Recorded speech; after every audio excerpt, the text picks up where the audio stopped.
denouncing him as, in their words, a dirty, filthy, cancerous Jew. But these same people, while they were marching through the streets of Amsterdam, reserving their greatest rage for Palestinian flags and rainbow flags. People often assume, well, Israel is a Jewish state, so there's a fundamental contradiction between anti-Semitism and Zionism. In fact, throughout history, they have more often than not been complementary. I think internationally, Israel has become the standard bearer of the far right, of the global far right project. I think it's very clear that overwhelmingly Islamophobia has replaced anti-Semitism as a driving force of the far right. And therefore, my view is that not only should this mobilization continue, but this mobilization needs to be intensified, both for the absolutely proper reasons, that there needs to be accountability for genocide. There need to be rights for Palestinians. But more broadly, there also needs to be peaceful coexistence within the Middle East. Because if equality is not achieved, if peace is not achieved, then, the countdown to the next catastrophic crisis has already begun. It's important to understand that this proposal was drafted, formulated in close consultation with the Israelis, but Palestinians were not consulted at all. The victims, rather than the perpetrators of genocide, need to be de-radicalized.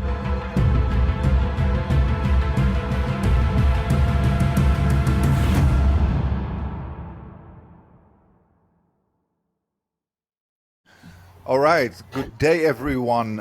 We are here again with Mouin Rabbani. We can say he is becoming a regular friend of the show, and Mouin always is very up to date about what's going on in Palestine, and always can explain to us how we should see things or can see things. And we wanted to discuss with you a bit about what's going on in Palestine right now with the whole ceasefire, so-called ceasefire agreement. I'm more of a pessimist. I do not see many positive things in what's happening right now, and especially because, and I don't know if any of you have seen it, especially because I saw the speech by Jared Kushner in front of an Israeli crowd, and realizing that this guy is the son-in-law of Donald Trump. I realized, if this is being said in front of a crowd in Israel by the son-in-law of the US president, that does not predict a lot of good things. It was a harrowing, evil speech, in my opinion. Everybody should look it up. So, Mouin, what do you make of what is going on? People are saying, oh, yes, there is peace, and Donald Trump wants peace, and this and that. And I am very pessimistic. How do you see it, Mouin? Well, I think, first of all, Karim, Peter, it's very good to be with you again. I think to make an assessment of where we might be heading, it would be useful to first examine how we got here. And as you know, for the past year, there has been, or for more than the past year, there has been a ceasefire proposal on the table. And what we saw is that Israel, with US consent, was able to repeatedly undermine and sabotage it. And even in January of this year, when the incoming Trump administration basically forced Israel to accept a three-stage ceasefire agreement, it turned out that Trump really wasn't interested in more than having a diplomatic achievement on the day of his inauguration. And as soon as that passed, Washington lost interest. Israel began an effort to rewrite the agreement. And when the Palestinians rejected this, the US authorized Israel to resume and, in fact, to intensify the genocide and to create a famine, particularly in the northern Gaza Strip. And this is how things had been proceeding for most of this year, until I think the turning point was the Israeli bombing of the Qatari capital, Doha, for two reasons. First of all, and importantly, the attack failed. The target of that bombing was the Hamas negotiating team that was meeting at the house of one of the Hamas leaders, Khalil al Hayya, to examine and provide a response to a proposal that had been communicated to Hamas by the United States via Qatar. All the negotiators were supposed to be killed, and that would have removed any possibility of further negotiations. But it failed, and of course, success has many friends. Failure makes enemies, as they say. So that was a problem. Then, on top of that, the Gulf states, Washington's conservative Arab client regimes, realized that they were no longer safe from Israel. They had largely been content to play the role of inert spectators while Israel was slaughtering Palestinians within their own homeland. They grew increasingly concerned as the war continued to expand into the region, into Lebanon, into Yemen, into Syria, in June, just across the Persian Gulf, into Iran. And now they were coming under attack, and they were coming under attack clearly with the consent and authorization of the United States, which is supposed to be the guarantor of their security, of their sovereignty, of their territorial integrity. And this set alarm bells ringing. And I think they finally came to the collective conclusion that something needs to be done before this wildfire consumes all of them. And they had already, for some time, begun to see Israel increasingly less as a valuable strategic and security partner and more as a regional pyromaniac. So, on the sidelines of the UN General Assembly in New York last month, a delegation of Arab and Muslim leaders, of Arab and Muslim states, met with Trump, impressed upon him the need to do something about this crisis. And of course, this included, leaders of states that had pledged to invest very large amounts of money in the U.S. So Trump proved attentive, and they negotiated a 21-point proposal. But before that was released for consideration by the parties, Netanyahu flew into Washington, and in discussions with Trump's team, and I should add, with the assistance of key members of Trump's team, he was allowed to fundamentally rewrite that agreement. For example, the original 21-point agreement had a clause explicitly ruling out further Israeli attacks on Qatar. That was simply removed. Any reference to the West Bank was removed from the agreement, and other changes. And then in a press conference, I believe on the 29th of September, a joint press conference between Trump and Netanyahu at the White House, what had been a 21-point proposal was issued as a 20-point proposal. And if you would have listened to Trump and Netanyahu during that press conference, if you didn't know better, you wouldn't know who was the Israeli leader and who was the American leader. They sounded identical in their statements and their sentiments, and so on. And then Trump added to this an ultimatum to Hamas, you accept it within several days or else, and basically threatening them with total obliteration. Now, the Arab states didn't publicly reject these significant changes to the agreement that Israel was allowed to make. They essentially acquiesced and accepted it. And put the ball in Hamas's court, saying basically this is the agreement, and you have you cannot reject it.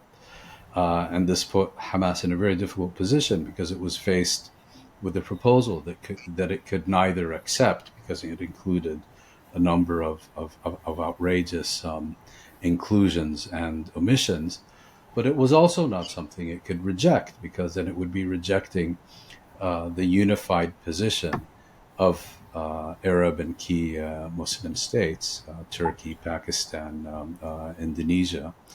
But it would also be seen as a betrayal of the Palestinian population of the Gaza Strip, who, even those among them, and there were many who were cynical about this agreement, that it might not give more than a few weeks of respite from genocide, from famine. I mean, imagine, put yourself in their shoes.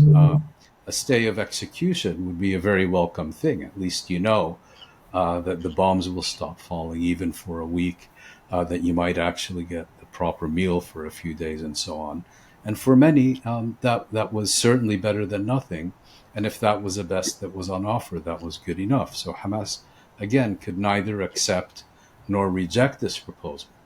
And it finally issued its response, which I thought was quite clever, playing to Trump's narcissistic vanity.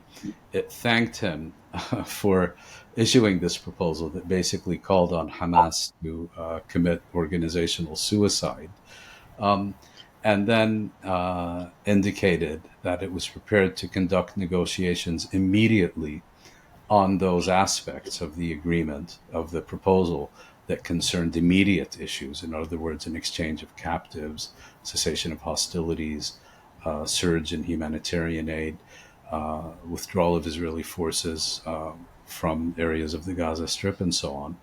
And regarding the other parts of the proposal, it neither accepted nor rejected them, but said it was prepared to discuss them. Now, just to be clear, the proposal has three components, or addresses three sets of issues.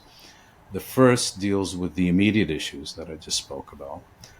The second deals with so-called post-war arrangements, governance, weapons, and so on. And the third deals with political issues, although it really doesn't, and we can discuss that later.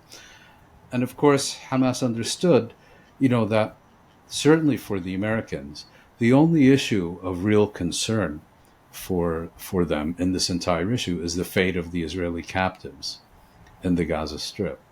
That counted more, than the corpse of a single Israeli captive for the Americans was more important than the lives of every Palestinian in the Gaza Strip. And they made clear that they were prepared to accept an exchange in which all those that it held would be released at the outset of any agreement. And this impressed Trump.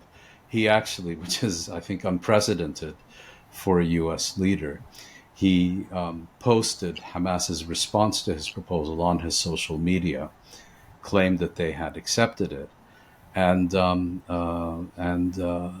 negotiations started. And on the 8th of October, agreement was reached between Israel and Hamas on what we're seeing unfold now: an exchange of captives, cessation of hostilities, renewed entry for humanitarian aid, and the partial withdrawal of Israeli forces from the Gaza Strip, although they remain in occupation of about half of it. It's important to understand that this proposal was drafted, formulated in close consultation with the Israelis, but Palestinians were not consulted at all, and the the governance aspect of it basically sets up this neo-colonial administration led by none other than Tony Blair, who would be kind of the viceroy of the Gaza Strip.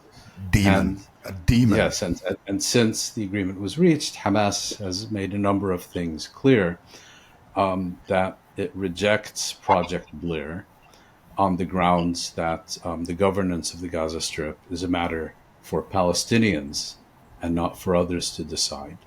It made clear that as far as its weapons are concerned, these would be relinquished only to the security forces of an independent Palestinian state. In other words, it will not it will not discuss relinquishing its weapons, surrendering its weapons until the motives for having those weapons in the first place is addressed. And as for this crazy idea that the victims rather than the perpetrators of genocide need to be de-radicalized, it didn't even bother offering this as a response. So the positive aspect, if you will, is that well, it's a very positive aspect. The bombs have stopped falling, and there has been an exchange of captives, although very lopsided, in Israel's favor, in the sense that Israel has been able to obtain the release of all its captives. The Palestinians, even though a larger number, excuse me, a limited proportion of them, but there are a lot of landmines. There are a lot of roadblocks ahead. Some people have suggested this is a very temporary agreement, that as soon as Israel retrieves its captives, it will once again resume its genocidal military offensive. Others believe that Israel is likely to wait until negotiations take place over the second stage of the agreement, meaning that it will seek to sabotage those negotiations to ensure their collapse and use this as a pretext. But I think it's equally likely, given the regional and international, and particularly the American investment in this proposal, Trump now personally having gone on a victory tour and claimed all the credit for it, that it may well last for significantly longer, in which we won't see the proposal implemented as written. I think Project Blair is dead in the water. Palestinians will have nothing to do with it. It's true that the Palestinian Authority has reluctantly endorsed it, but would like to see it fail as well. Israel really, I don't think, would mind throwing Blair under the bus either, because that will give them the pretext to obstruct reconstruction, to maintain chaos and misery in the Gaza Strip in the hope that Palestinians will gradually begin to trickle out and so on. And you'll have a kind of Lebanese ceasefire in which, the Palestinians cease and the Israelis continue to fire at will. But one last point, I think it's important to emphasize, this is not a peace plan. This is a proposal that addresses the immediate crisis in the Gaza Strip. It does not address in any way the underlying crisis, if you will, the fundamental political issues that have led us to this point, nor does it set out a set of objectives, mechanisms for achieving them, a timetable for reaching them. So, in that sense, the countdown to the next crisis has already begun. And unless those fundamental issues are addressed, another catastrophic explosion is a dead certainty. I have a question about how pivotal you think the Gulf Arab states intervention was, because the initial reporting I read suggested that it was all about the bombing of Qatar, that this was a sea change for the Gulf Arab states, and they put a lot of pressure on the Trump administration to end this. Then the next week, there was reporting in the Washington Post about how, despite the rhetoric coming out of these governments, they had actually increased their security cooperation with Israel during the period of the genocide. But I'm wondering, because it seems to me like if that reporting is accurate and the Gulf states were pivotal in pushing this deal, then that might suggest a greater sort of staying power. However, if this is really just the latest spin on what's actually going on, and it's largely inaccurate, then it seems like it's entirely up to the whims of the fanatics running the Israeli government and Trump. So how do you view the role of the Gulf states here?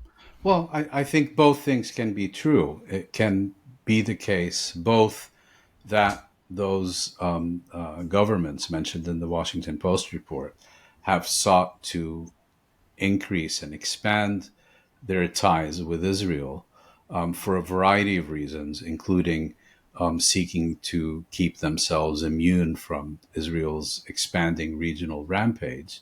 And it can also be true that for them, the bombing of Doha crossed a red line and made them feel compelled to intervene with Trump to put pressure on the Israelis to change the situation. I don't think those two are fundamentally incompatible.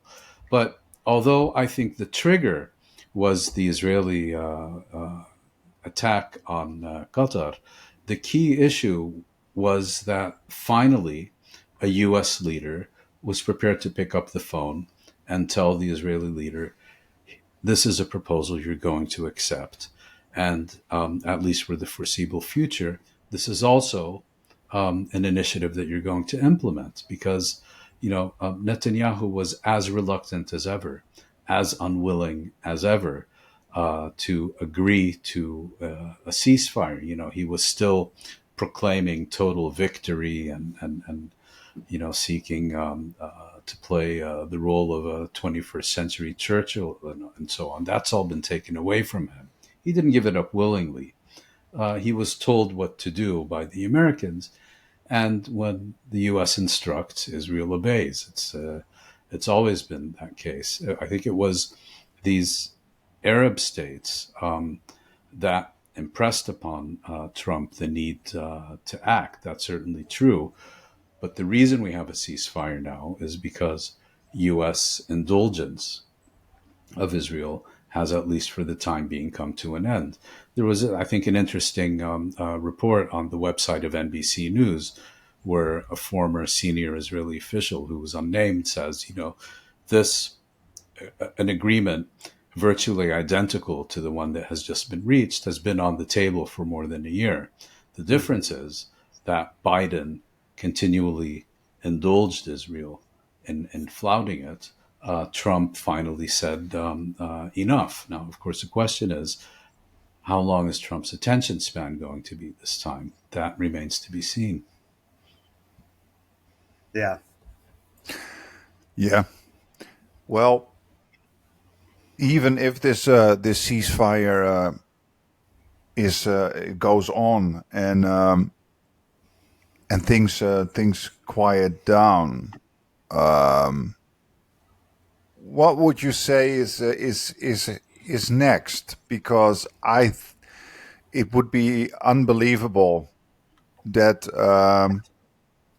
that Israel, that the political class in Israel gets away scot-free. I think there's a task also for the rest of the world, for us, for everyone, to not let this go. I think there needs to be a reckoning in some way, shape, or form. How do you see that, Mouin?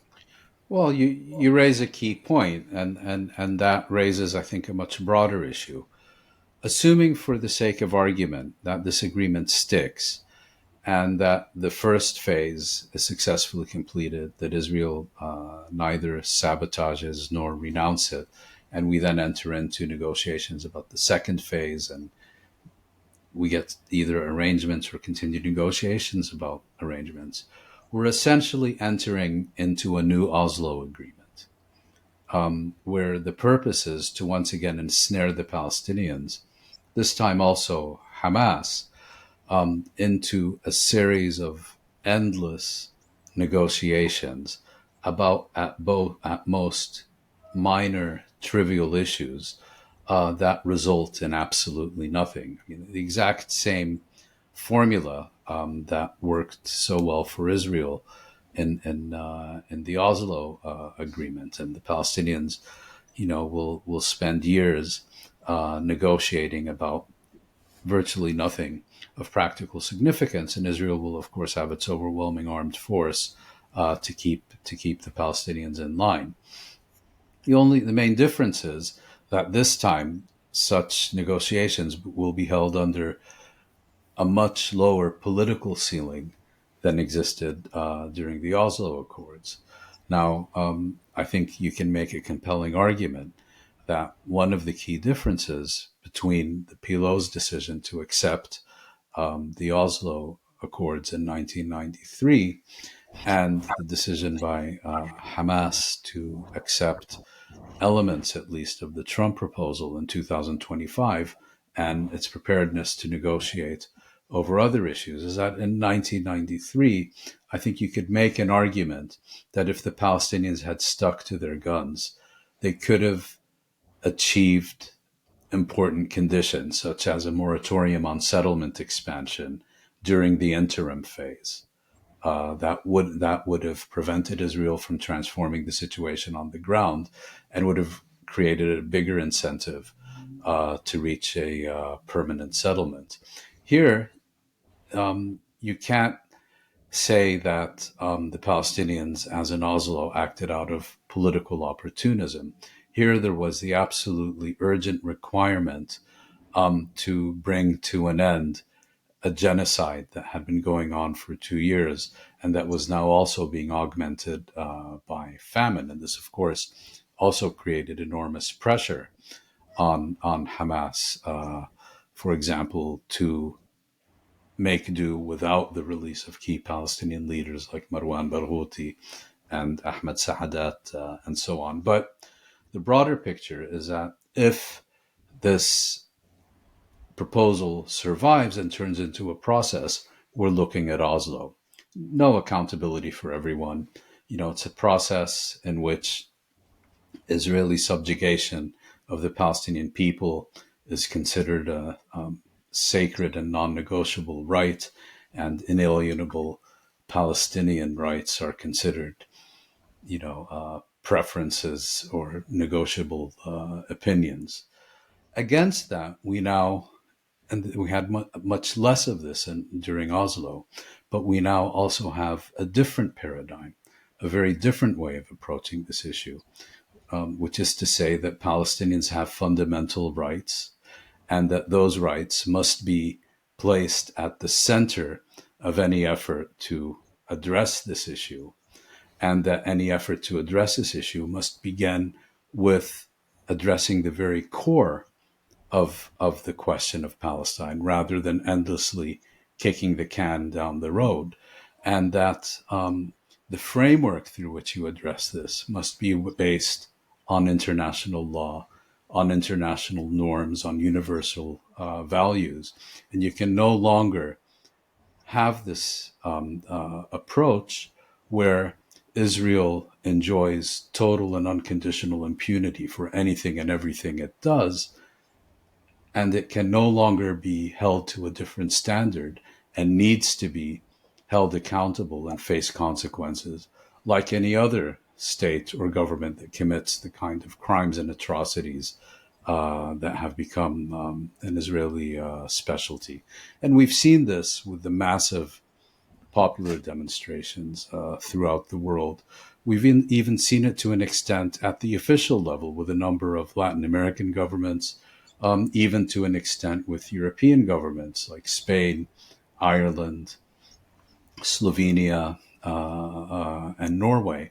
And these two paradigms are in principle in conflict with each other.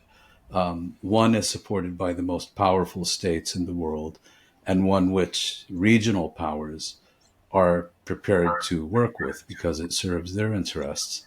And another one which will require a lot more mobilization to not just take satisfaction with the symbolic recognition of Palestinian statehood, but to produce actual policy changes, meaningful policy changes.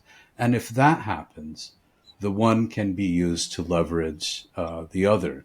Then you can imagine a situation in which you're able to leapfrog these meaningless negotiations about nothing and ensure that fundamental issues are concerned, because the costs to Israel of maintaining its current policies and practices will exceed the benefits that it continues to enjoy from doing so.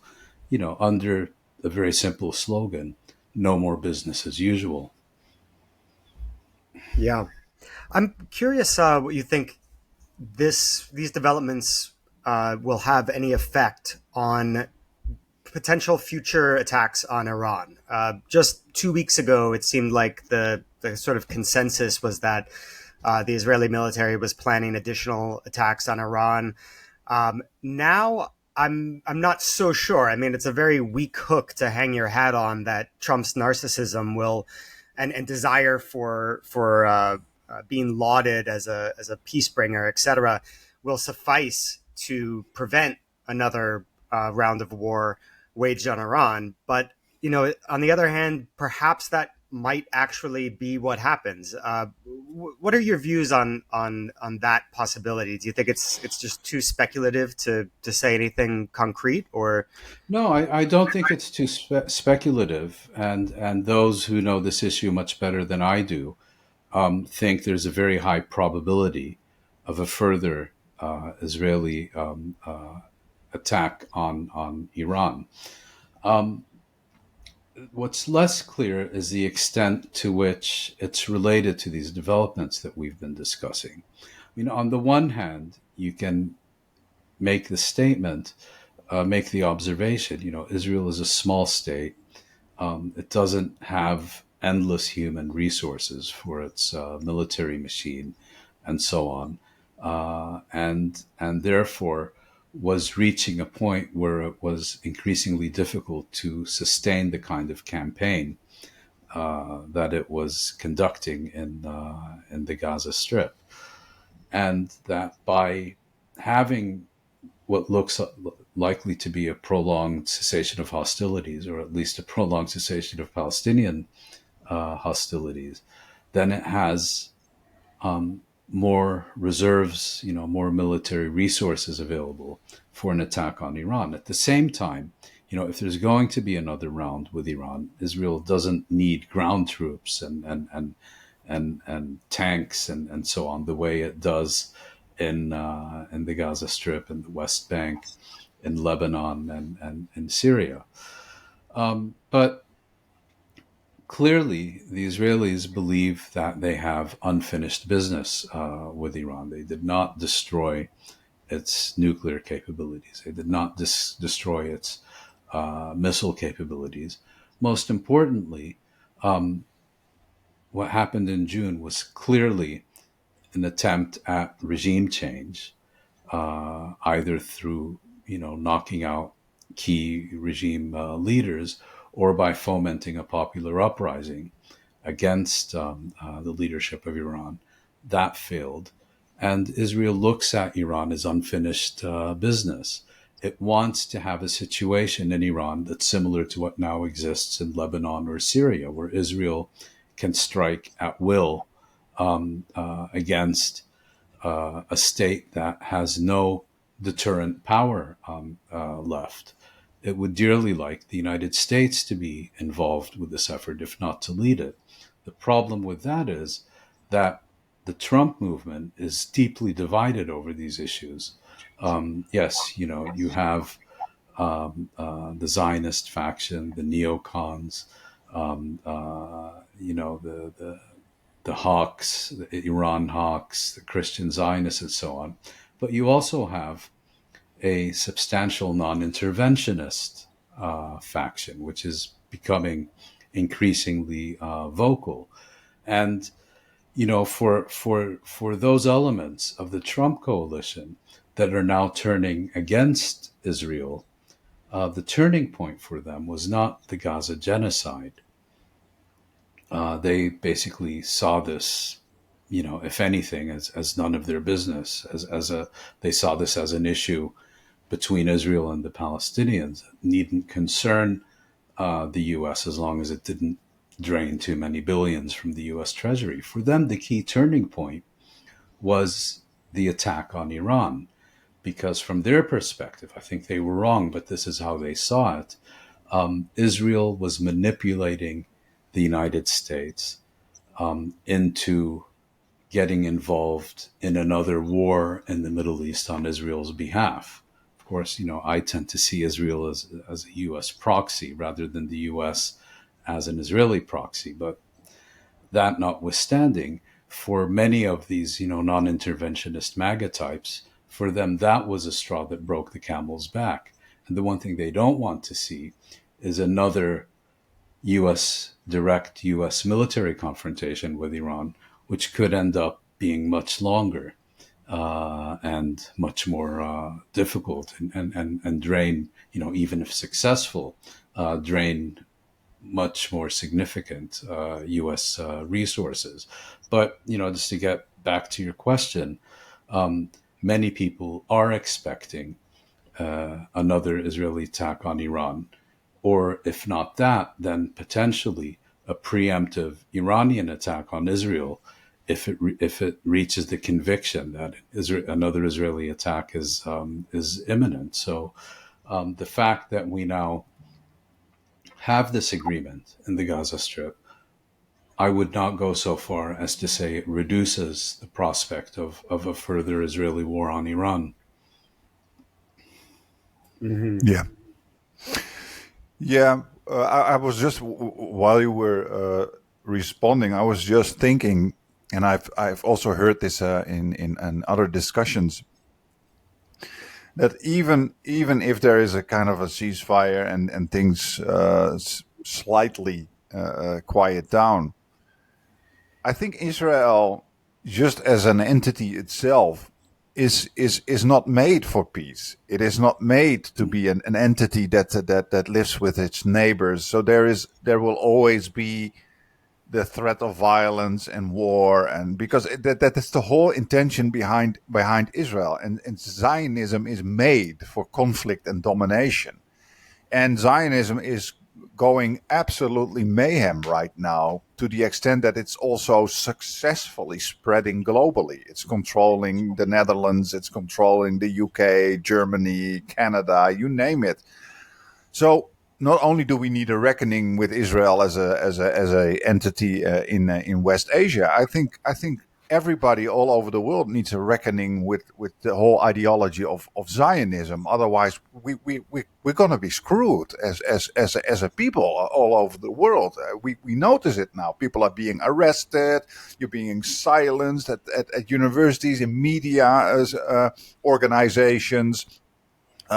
You have, you have gangs, Zionist gangs that are attacking protesters. It's a very scary thing. And as long as there is no reckoning whatsoever from us as population, because it's also a class war, I would say, nothing's going to change. How do you see that? How do you see that battle, that not almost, just that global battle playing out, and what should we do? Well, I think it's important to recognize that unlike most of the world's states, Israel is an ideological state. Israel is the product. Excuse me. Israel is the product of an ideological project, and that ideological project calls for the state to have regional supremacy and to have an organic relationship with Western imperialism, because that is required to guarantee its survival. I think if anything has changed, it is at war, and is that the state has developed an insatiable appetite for war and aggression. Israel has become incapable of confronting any problem, certainly any political problem, and not concluding that it can be resolved by force. It concludes that these problems can only be resolved by force. And when force doesn't resolve those problems, that's because it requires even more force. And that's why we're seeing Israel setting the entire region aflame, particularly since the summer of 2024. I think internationally, Israel has become the standard bearer of the far right, of the global far right project. And you had this situation. In the Netherlands, this past Sunday, there was a literal fascist demonstration. People carrying the flag of the wartime fascist party that worked hand in glove with the Nazis during the German occupation in the 1940s. People giving Hitler salutes, literally, and people denouncing the head of the center left Labor Green Left Party, Frans Timmermans, who's by the way a Catholic, denouncing him as, in their words, a dirty, filthy, cancerous Jew. But these same people, while they were marching through the streets of Amsterdam, reserving their greatest rage for Palestinian flags and rainbow flags. And people often assume, well, Israel is a Jewish state, so there's a fundamental contradiction between anti-Semitism and Zionism. In fact, throughout history, they have more often than not been complementary, because anti-Semitism is the fuel of Zionism. And now you have a situation where the far right in Europe, which retains anti-Semitism in its foundational ideology, like if you will, but directs its rage and hate and discrimination primarily at Muslims rather than Jews. But more importantly than that, because of that, it sees Israel as the model on how to deal with these people that it wants to get rid of from within its own borders. So it's a very organic alliance. Yeah, and how do you see us? What do you see as a task for us? And I would say, Moin, I Sorry, would also. No, I would say, Moin, just to add a little bit to what you just said, I would say that Israel is incorporated into the white supremacist empire and is being seen as part of the white empire, and Muslims are not. And it's That's still certainly how the white supremacists, for the yeah, most part, see it. and Of it's an old course, school. for some, even if Israel is doing exactly what they feel such a state should do, they can't abide the idea that they are Jews. You certainly have that as well, but for most of them,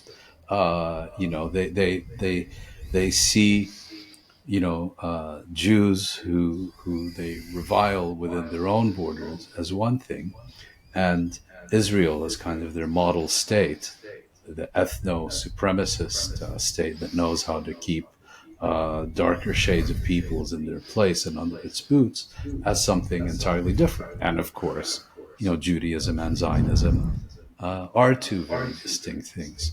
And I think these fascist supremacists prove it. In fact, the Nazis proved it too, because they tried to use Zionism to resolve what they characterize as a Jewish question. Anti-Semites beginning in the 19th century, they saw Zionism as a mechanism through which to export the growing numbers of Jewish refugees and immigrants coming from Eastern Europe to Western Europe, ship them off to Palestine. Yeah, there seems to be this like uneasy appreciation where these ethno nationalists on the right in Western countries, they might hate Jewish people as because they're Jewish, but they appreciate the model, and Yes. they claim that this is the model that they want to implement, and so in that sense, they're fully politically supportive, even if they harbor hatred for Jewish people, quad Jewish But people but if in if their I own may heart. jump, interrupt a little bit, because I must say, guys, I think the real Jew hating Nazis and white supremacists are really these days in the modern times, or modern times in contemporary times, are really a small group of very ideological extremists, because I would say most people just dislike Muslims so much, brown Muslims especially, and Israelis are just seen as these days are just seen as white Europeans by most of them, and a defender of Western civilization. Mentally, we the kind of stereotype that's in our mind is white Westerners when they think about Israelis, and most of them, many of the ruling classes are imported white Westerners, and they have such a virulent hatred and disgust towards especially their own Muslim immigrant communities, where again that psychological stereotype is the Hollywood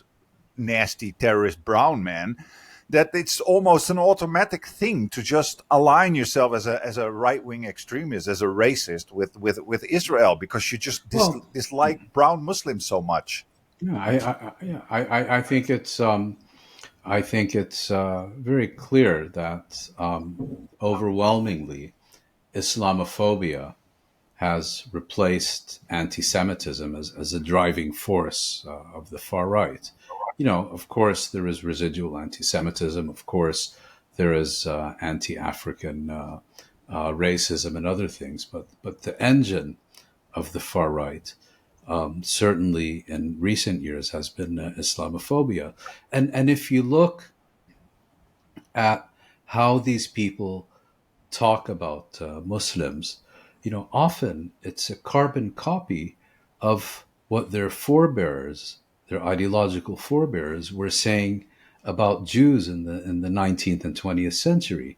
You know, um, and back then it was Jews are trying to take over the world. Jews are trying to control our institutions.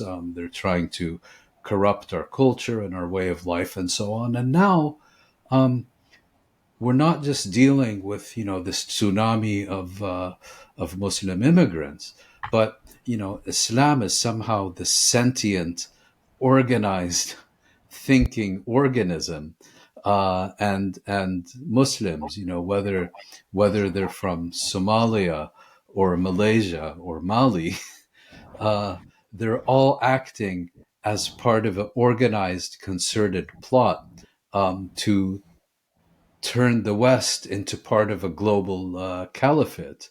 And they're always using these terms like, taqiyya and dhimmi and so on. I was talking to a friend the other day, and neither of us had ever heard of these terms until they were being constantly. Well, I'm probably engaging in taqiyya now by telling you this anecdote, but neither of us had heard of these terms until they became kind of such popular terms on the extreme right. Yeah, I always say Mhm. racists know their victims better than their victims themselves somehow. It's, Yes. it's Yeah. fascinating, Mm. and you're absolutely right how they project all these evils on the Muslim community, and it's very very shocking. But so final question, Moin. What is the task for us, for our common folk, because like I said, our political classes won't do anything, and I think we No, they cannot. won't unless they're compelled to.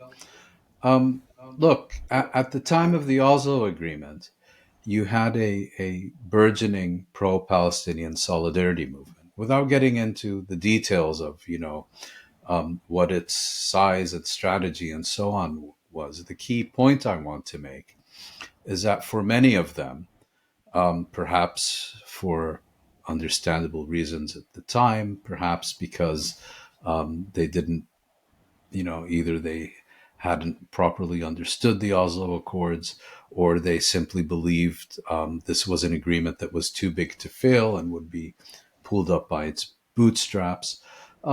Regardless, for whatever reason, that peace and solidarity movement, for the most part, voluntarily demobilized in the early 1990s. And so during the remainder of the 1990s, when Oslo revealed itself to be the charade that it always was, no more than a fig leaf that allowed Israel to continue transforming reality on the ground, that movement was largely absent, had demobilized. The remnants were I think, too small and marginalized to make a fundamental difference.